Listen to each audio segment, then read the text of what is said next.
শাহবাগ না ইনসাফ, শাহবাগ না ইনসাফ। গুজরাটের কসাইখ্যাত নরেন্দ্র মোদী তিনি একটি যে কন্ট্রোভার্সিয়াল পোস্ট ফেসবুকে দিয়েছে, সম্পূর্ণ আমাদের বাংলাদেশের স্বাধীনতা এবং সার্বভৌমত্বকে অস্বীকার করা। সুতরাং আমরা সচেতন মুক্তিযুদ্ধের প্রেরণায়, মুক্তিযুদ্ধের চেতনাকে আমরা যারা লালন করি, আমরা শিক্ষার্থী যারা আছি ঢাকা বিশ্ববিদ্যালয়ের, আমরা সচেতন শিক্ষার্থী যারা আছি, আমরা থাকতে আমাদের এই বাংলার স্বাধীনতা সার্বভৌমত্বকে আমরা কখনো লুণ্ঠিত হতে দেব না। সুতরাং বক্তব্য দীর্ঘায়িত করব না।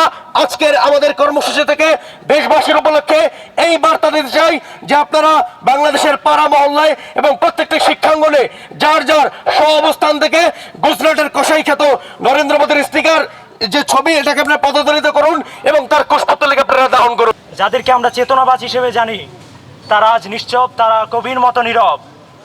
তারা নীরব কেন আমরা জানতে চাই। তারা কি তাদের মুখে মোদির? আমরা চাই এই মুহূর্ত থেকে শেখ হাসিনা এবং তার দোসরদের বাংলাদেশের যেখানেই পাবেন এই মোদি লাভার যারা যারা মোদির সন্তান তাদেরকে আটক করুন। তাদের আটক না করলে উপদেষ্টা পরিষদকে অবিলম্বে নেমে পড়তে হবে।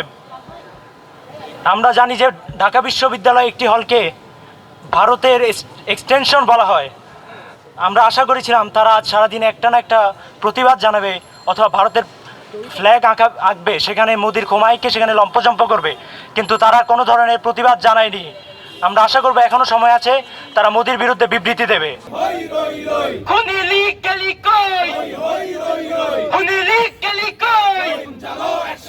আগুন জ্বালো একসাথে, আমরা তোমায় মনে পড়ে, ফেলানি তোমায় মনে পড়ে, আজকের এই দিনে শাহবাগ না ইনসাফ, গোলামি না আজাদি।